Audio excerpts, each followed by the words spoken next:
A paz do Senhor Jesus, meu querido irmão, minha querida irmã, pastor Edivaldo Oliveira falando aqui, diretamente de Belo Horizonte, falando para as nossas três redes, nossos três canais de comunicação, Facebook, Instagram e YouTube. Bom dia, boa noite, boa tarde, não importa a hora que você estiver assistindo essa transmissão, que o Senhor abençoe poderosamente a sua vida, abençoe sua família, a sua casa, toda a obra das suas mãos, que você seja abençoado, que você seja próspero em tudo, no nome de Jesus. Eu convido você a iniciar essa semana com a palavra do Senhor. Eu convido você a refletir daqui a pouco na palavra de Deus, naquilo que ela tem para nós e que eu e você estejamos com o nosso coração aberto, com a nossa mente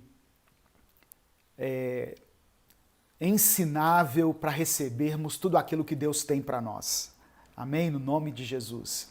Eu sempre peço aqui no começo das nossas transmissões que você coloque o seu like, o seu curtir, compartilhe essa mensagem com os seus contatos, com as pessoas que você ama, porque assim muitas vidas são alcançadas pela palavra de Deus. E caso você queira ajudar o nosso ministério, apoiar esse ministério, no YouTube você pode se tornar membro, no Facebook você pode se tornar apoiador. Então, fique à vontade, não é uma obrigação. Simplesmente se você curtir e compartilhar, você já está nos ajudando muito. Deus tem uma palavra para o seu coração que pode transformar a sua vida. Amém?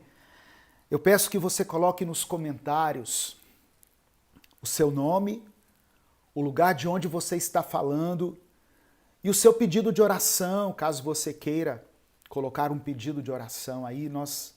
Ao final dessa mensagem, eu vou orar por você, orar pela sua família. Por isso eu convido você a assistir essa transmissão até o final. Amém? No nome de Jesus. Deixa eu só ajeitar aqui a câmera do Instagram para centralizar mais. Amém.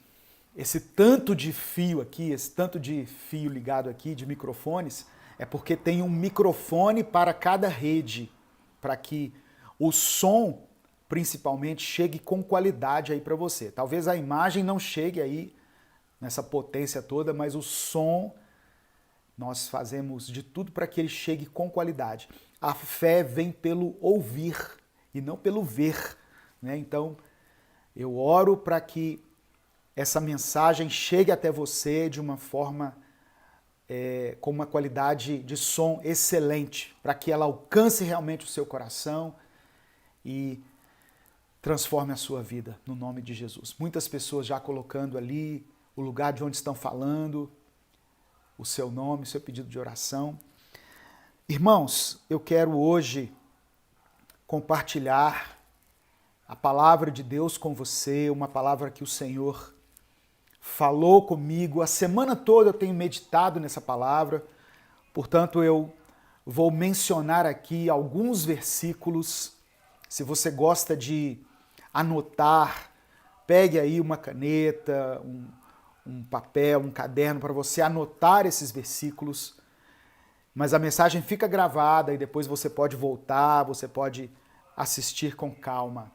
Amém? O tema da mensagem é como vencer o mundo. Como vencer o mundo.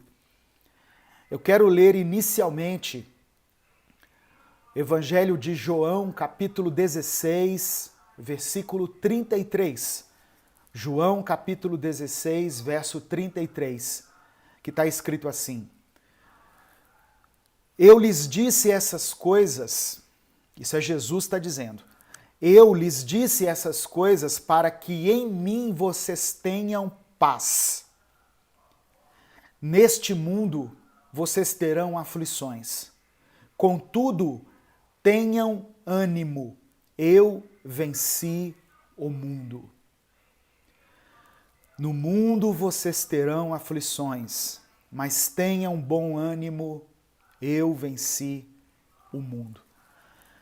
Então, irmãos, refletindo aqui nessa palavra, eu quero compartilhar algumas coisas que Deus falou ao meu coração, que Deus transmitiu ao meu coração, ao meu espírito, e eu oro para que a palavra fale com você também na mesma maneira. Jesus venceu o mundo. É isso que ele está dizendo aqui. Outra coisa que ele está falando é que o mundo é um lugar de aflição. Ele está falando isso. No mundo vocês terão aflições. Mas não desanimem por causa disso. Eu venci o mundo. Jesus venceu o mundo. O que isso significa? O que é vencer o mundo? Que mundo é esse que eu tenho que vencer? Que mundo é esse que se apresenta como um inimigo na minha vida e que eu preciso vencer?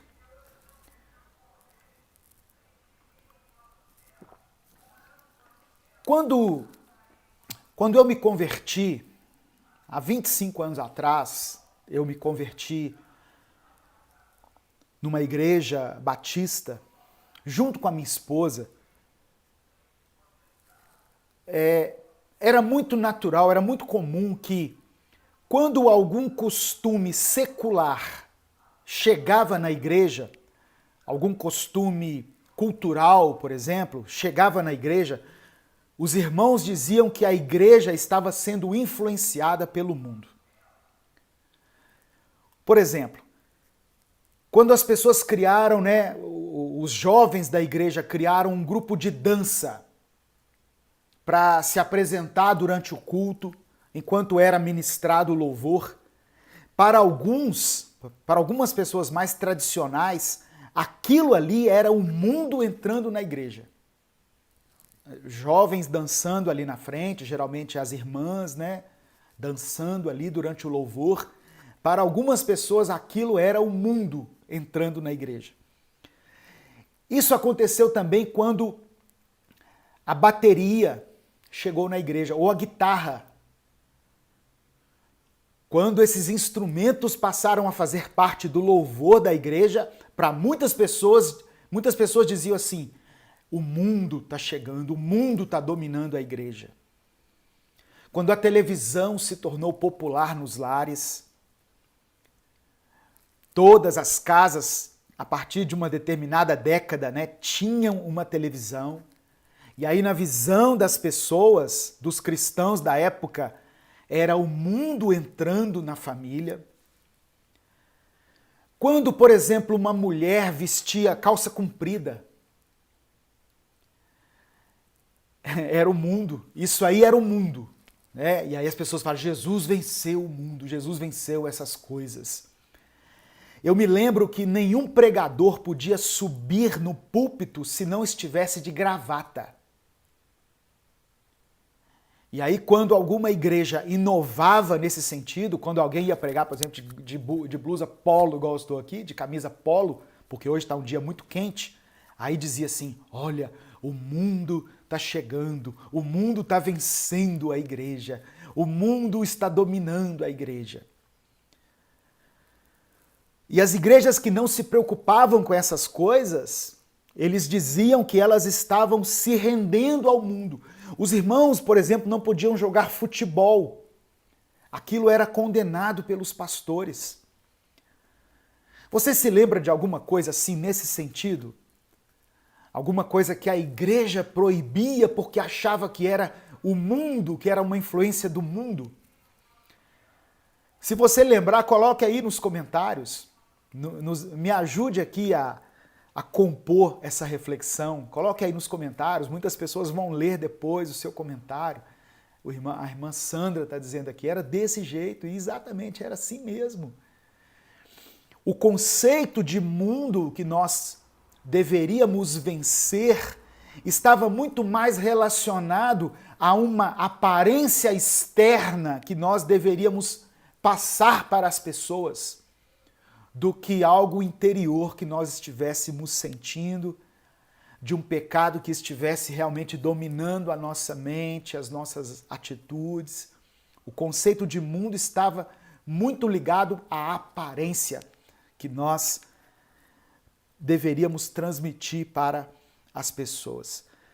Então, esse conceito, né, que quiseram empurrar como o mundo estava muito longe do seu real significado. Nós nos preocupávamos muito com algumas coisas que, na verdade, estavam ligadas ao processo evolutivo natural da humanidade. E nós deixamos de nos preocupar com outras coisas que estavam ocultas dentro da igreja e que traziam, e que trazem até hoje, um prejuízo muito maior para a sociedade e para a família. Então, quando Jesus diz assim, eu venci o mundo, que mundo foi esse que Jesus venceu? Que mundo é esse que é um inimigo que nós precisamos vencer e temos como referência Jesus, que foi vencedor? Para nós entendermos isso, para nós entendermos esse conceito, eu pedi a direção do Espírito Santo para que nós examinássemos a palavra. O Darlan está dizendo ali assim, mulher não podia falar no púlpito. É verdade. As mulheres não podiam falar. E se alguma mulher falasse, aí dizia assim, ah lá o mundo, ó, o mundo está entrando na igreja. Não é verdade? Então, vamos examinar à luz da palavra. O que significa essas palavras de Jesus? Ele venceu o mundo. E ele diz para não desanimarmos. Em 1 João capítulo 2, é um outro versículo que eu quero que você leia comigo.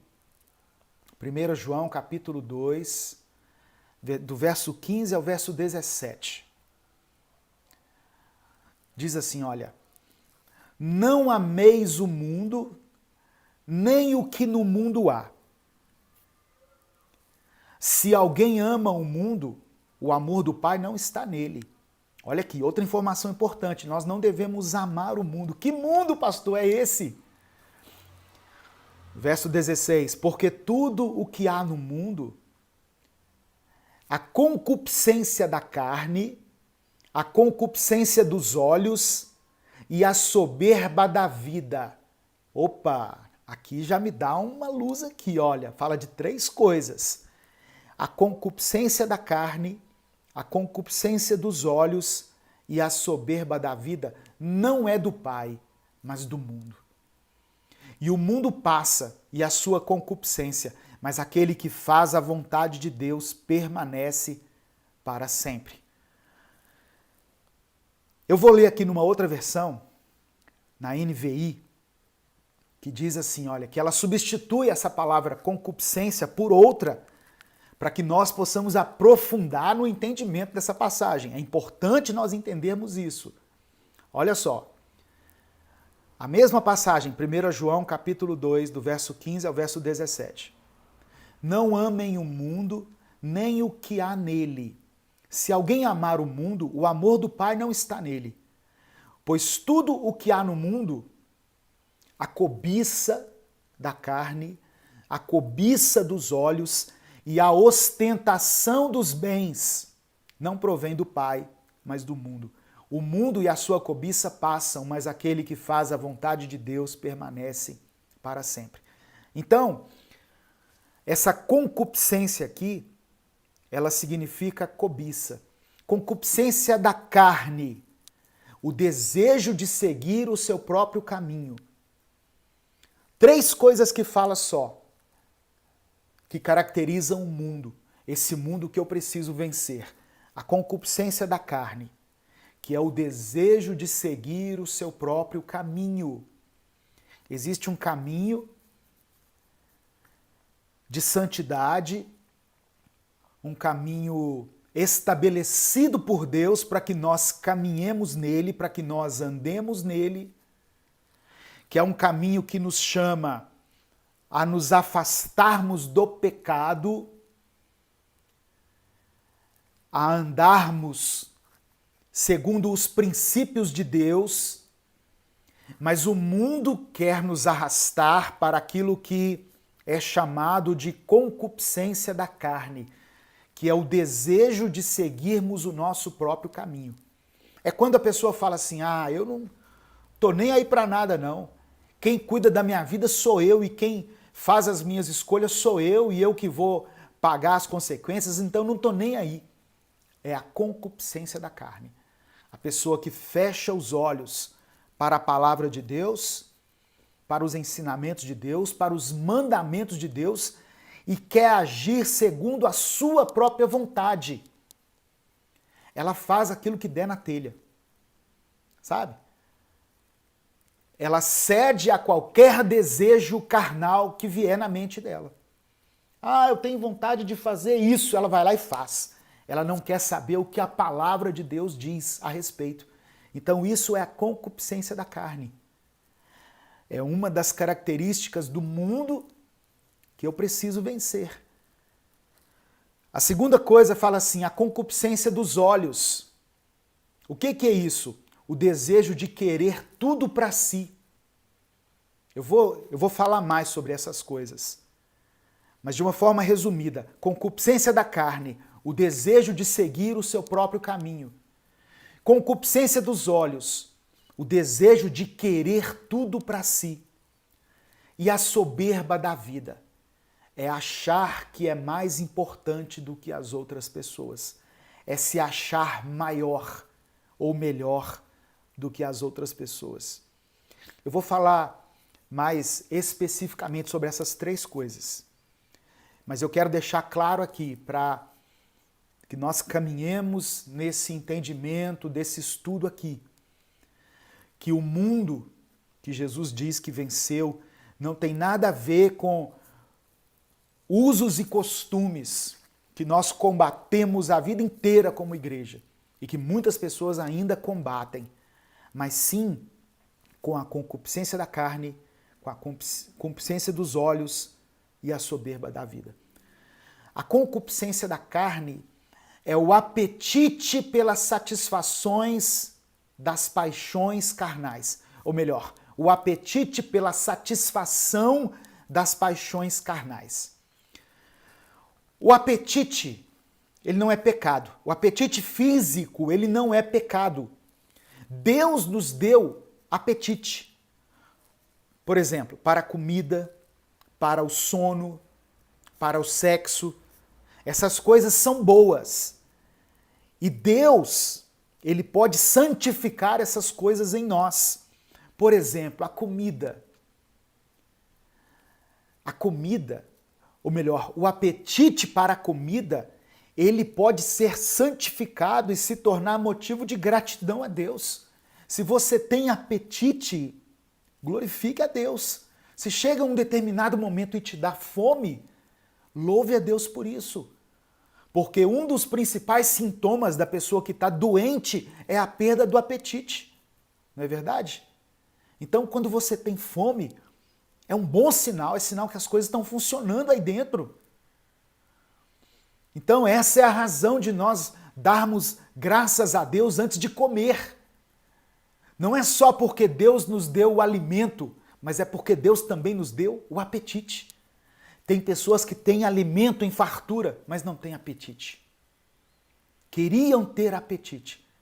Eu me lembro de uma vez uma pessoa dizendo assim, nossa, o meu sonho era poder comer um pãozinho assim, igual vocês comem, com essa satisfação, com esse apetite, comer 1, 2 pãezinhos de manhã, com essa disposição, comer um pão de queijo, né, igual o mineiro come aqui, com um cafezinho, com esse apetite. Porque eu não tenho mais apetite. Então, presta atenção que eu estou falando de uma satisfação, de uma paixão, né? Uma necessidade, vamos dizer assim, para não confundir, que é louvável.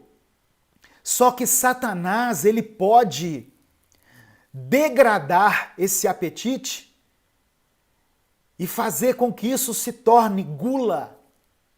aí passa a ser uma paixão carnal.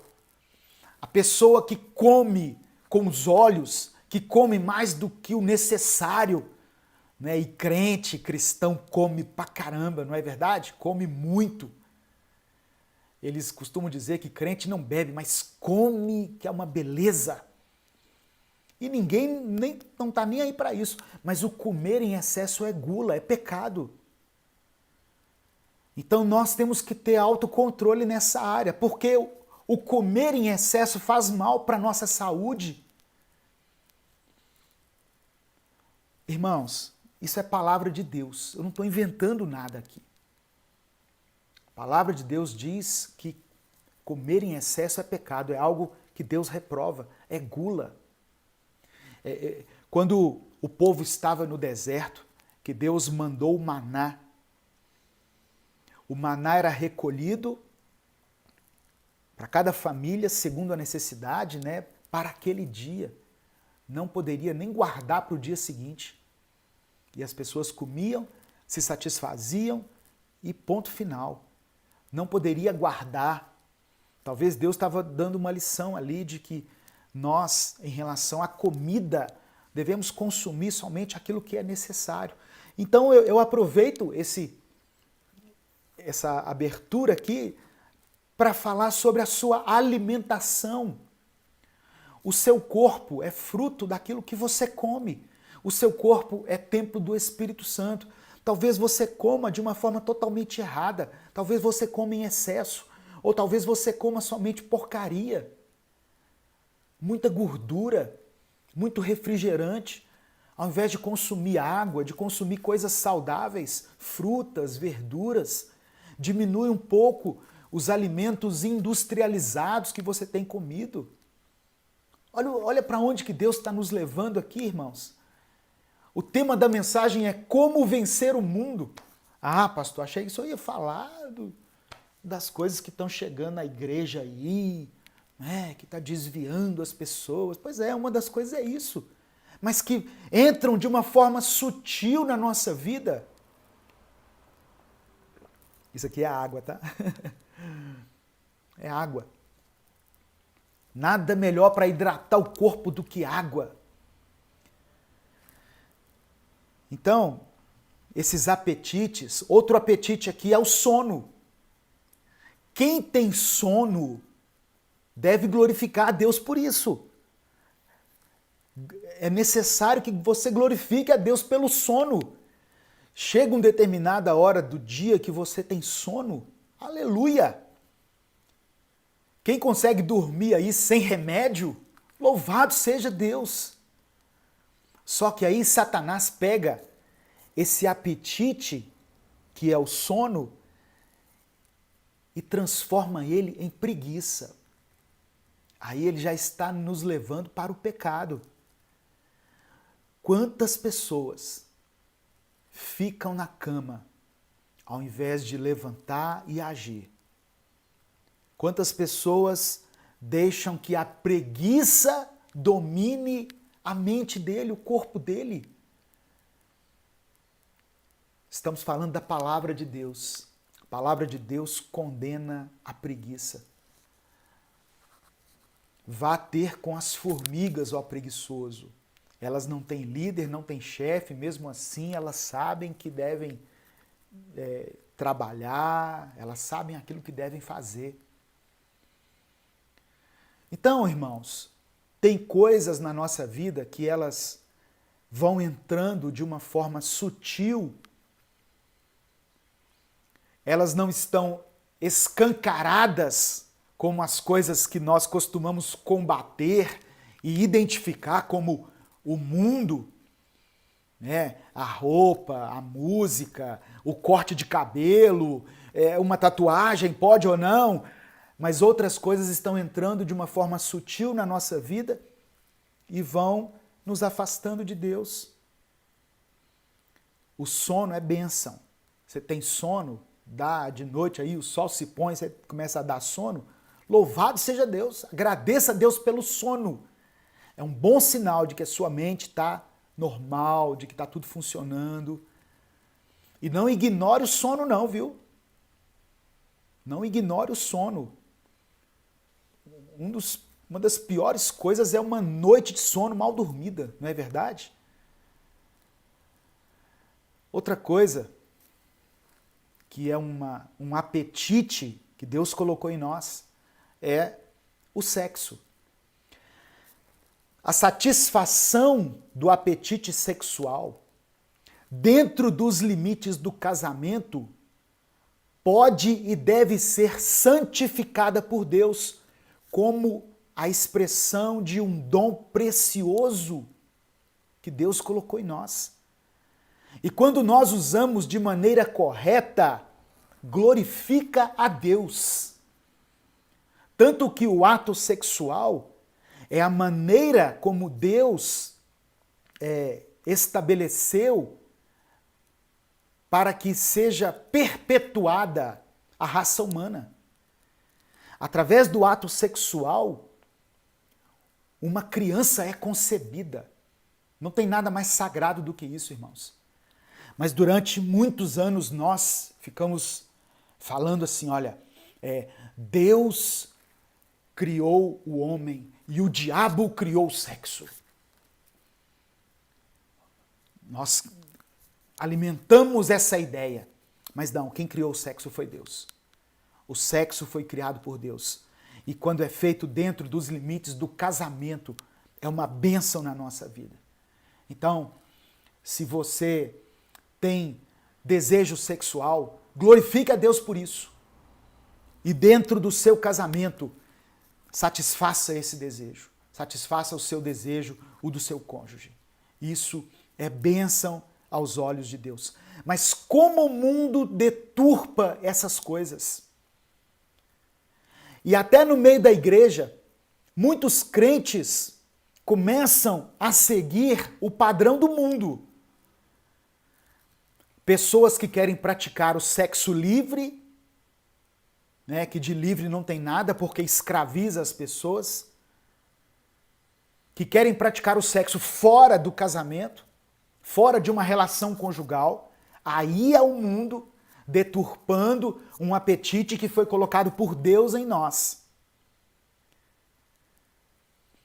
Pessoas que vivem uma vida dupla em relação ao sexo, na prostituição, na fornicação, no adultério.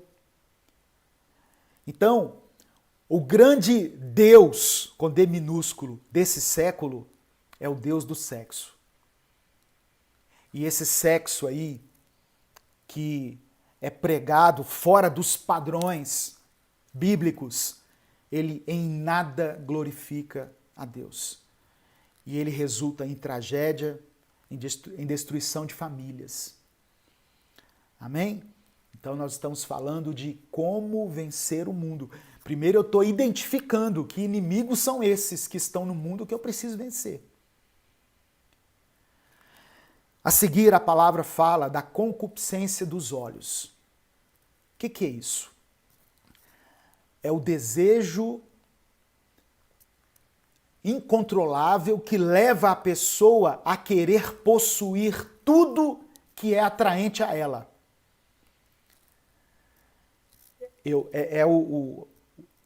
O lema, né, do capitalismo. Eu vejo, eu quero, eu compro. Ou eu vejo, eu quero e eu posso conquistar. Então esse é o pecado que a mídia principalmente explora.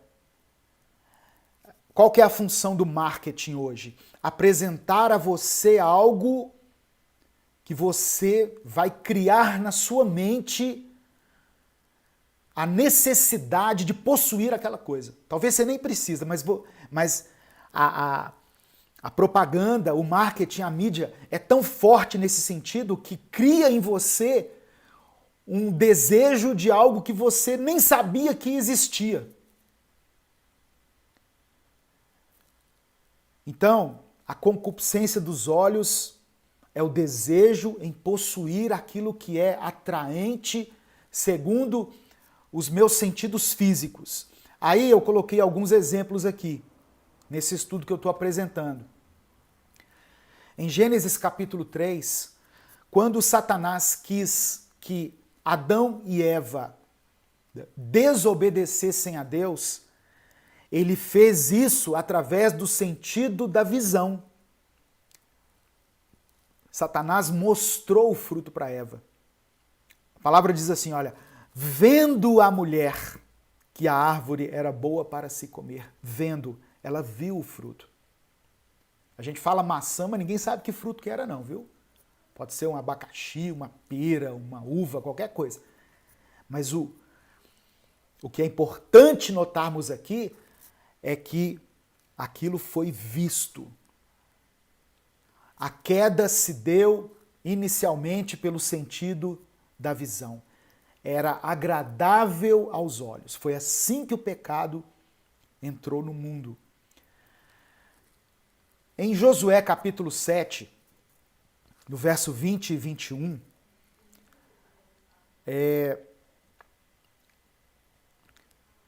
houve um episódio aqui em que Josué conquistou a cidade de Ai, e a ordem de Deus era para que eles não tomassem nada daquela cidade, porque eram coisas consagradas a outros deuses, mas um homem chamado Acã, ele viu alguns objetos, ele viu e cobiçou e tomou para si.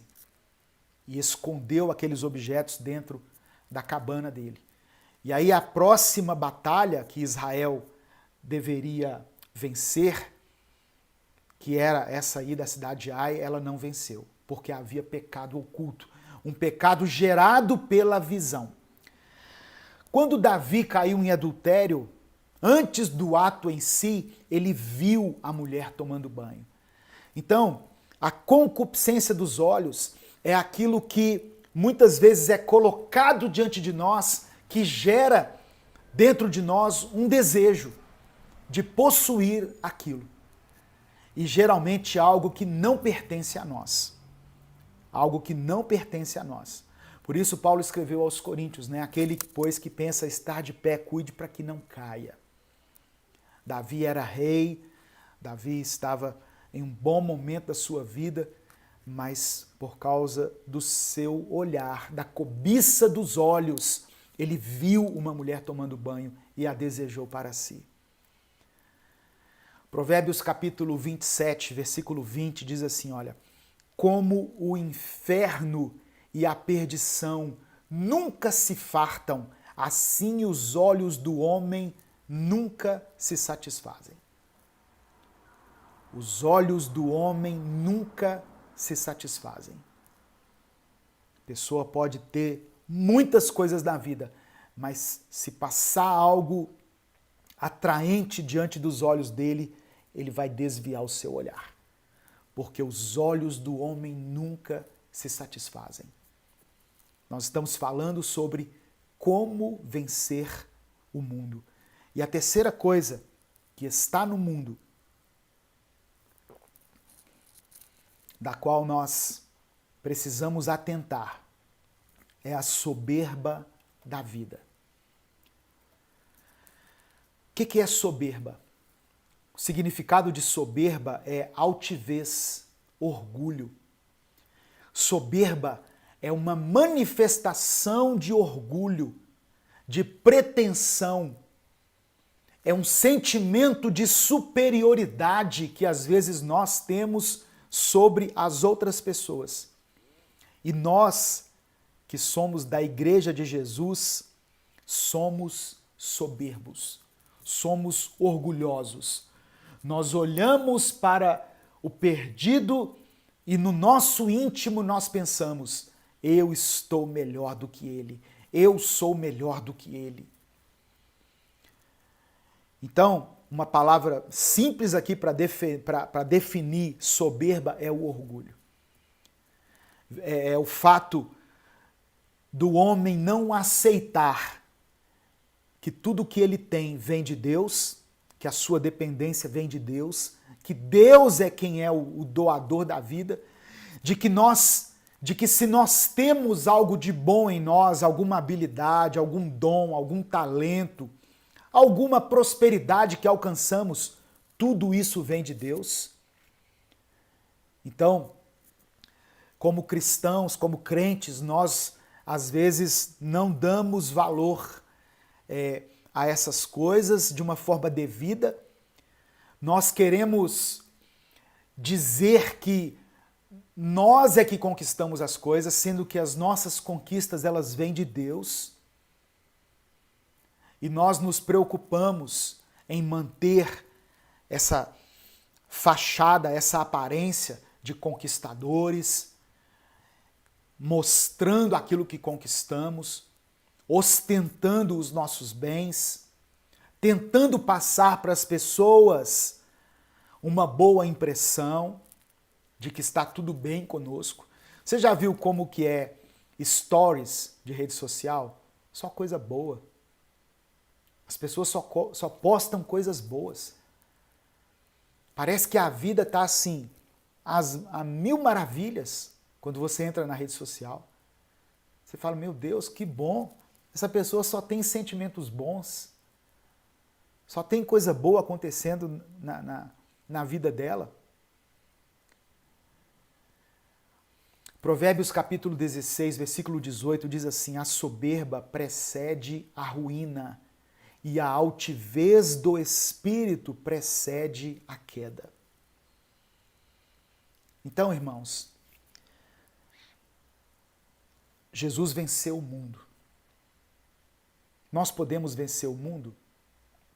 Sim, eu vou falar aqui como que vamos vencer o mundo, é o tema da mensagem. Mas eu preciso antes conhecer esse inimigo, saber com quem eu estou lidando. Eu falei da concupiscência da carne, concupiscência dos olhos e a soberba da vida. Agora eu vou falar para você como que você vence o mundo. 1 João, capítulo 5, versículo 4. O que é nascido de Deus vence o mundo. E esta é a vitória que vence o mundo, a nossa fé. Nós só vamos vencer o mundo pela fé. Quando nós clamarmos a Deus, quando nós pedirmos ao Espírito Santo que a fé seja gerada em nosso coração, quando nós pararmos um tempo do nosso dia para examinarmos a palavra do Senhor, porque a fé é gerada pela palavra de Deus, pelo ouvir a palavra. Por isso, nós aqui do Ministério Minuto com Deus fazemos de tudo para que a palavra seja enviada a milhares de pessoas todos os dias, porque essa palavra vai gerar fé e essa fé vai fazer com que você seja vencedor sobre o mundo. Amém? No nome de Jesus. Um erro da igreja hoje em dia, sabe qual que é? É achar que ela vai eliminar o mundo. Não. A igreja não vai conseguir eliminar o mundo, mas ela vai vencer o mundo. Tem problemas que Deus não vai resolver na sua vida.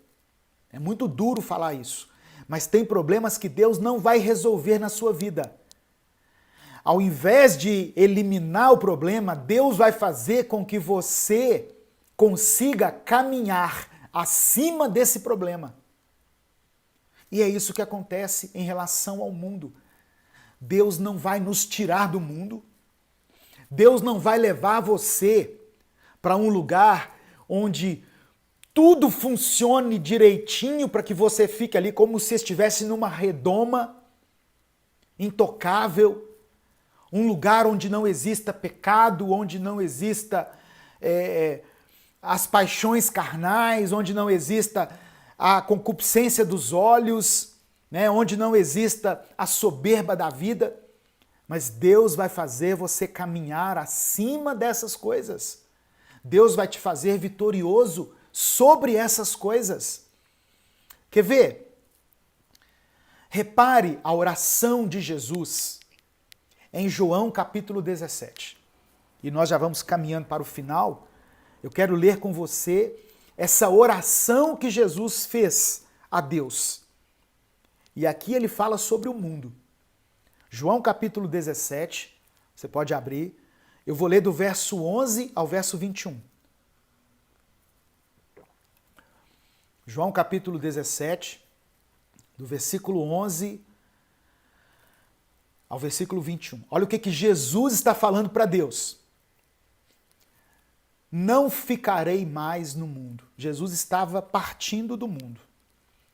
Mas eles, os discípulos, ainda estão no mundo. E eu vou para ti.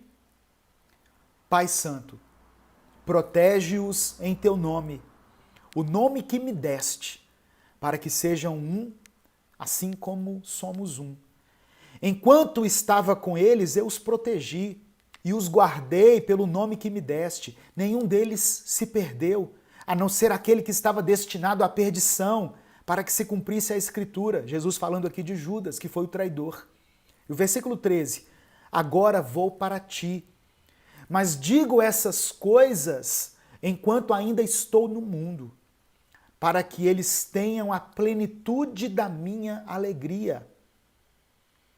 Dei-lhes a tua palavra, e o mundo os odiou, pois eles não são do mundo. Eu e você não somos do mundo.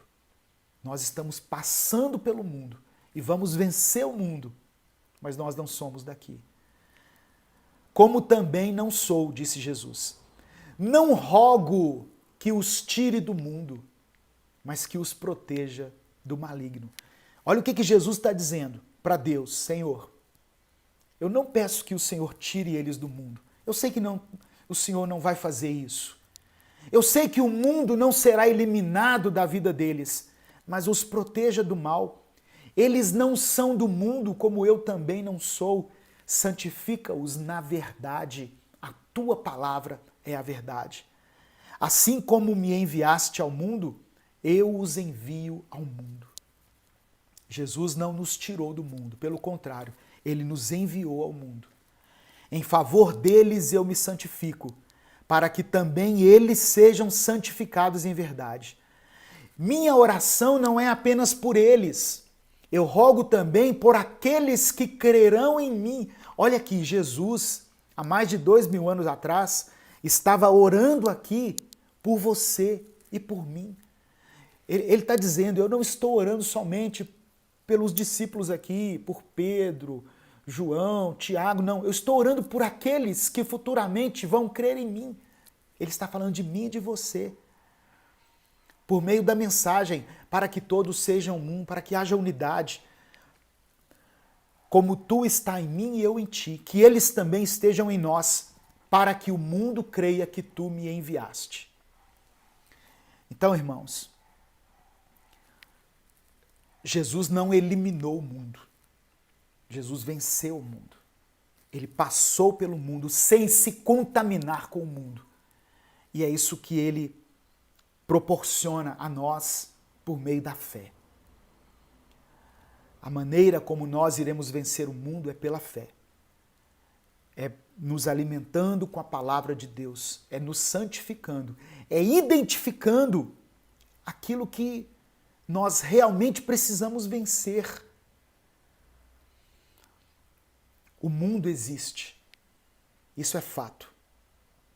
A palavra de Deus diz que aquele que tem amizade com o mundo se torna inimigo de Deus. Então, ele é realmente um inimigo a ser vencido. Mas eu preciso conhecê-lo, eu preciso saber contra quem eu estou lutando. E nós não temos como enfrentar o mundo, encarar o mundo, vencer o mundo usando as armas do mundo.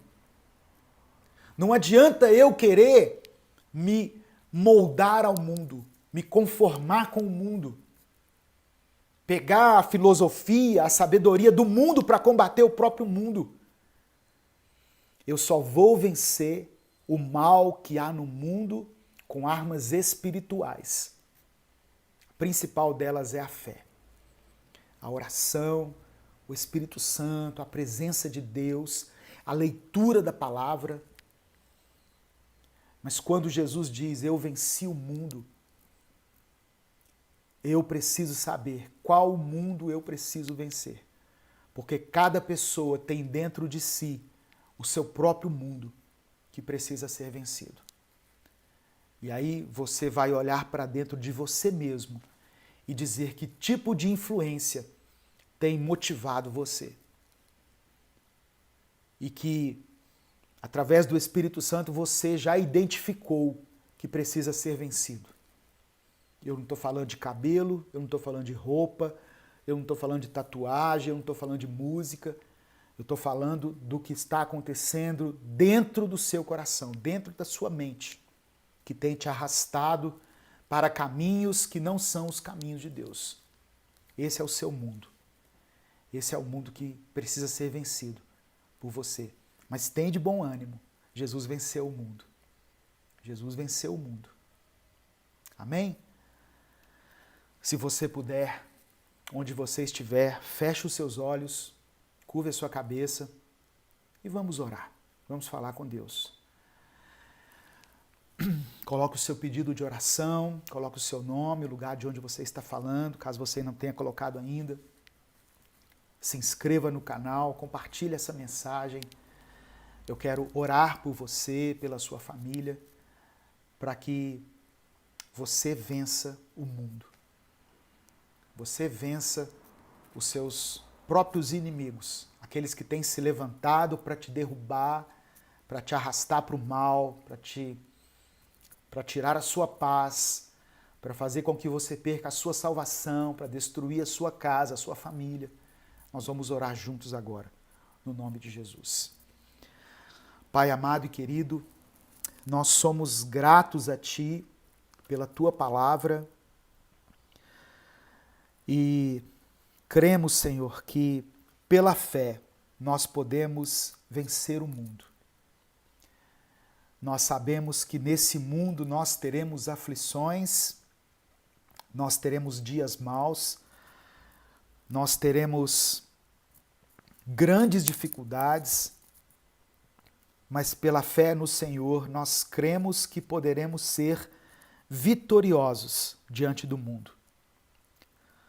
Deus, que através dessa palavra, esse irmão, essa irmã que estão ouvindo, possam identificar quais são os inimigos que o mundo trouxe até eles, para que sejam vencidos, para que sejam derrotados. Não permita, Senhor, que o mundo nos derrube, que o mundo nos vença, que o mundo predomine sobre o nosso caráter, sobre as nossas escolhas, sobre as nossas atitudes, mas que nós possamos ser vitoriosos em tudo, em tudo.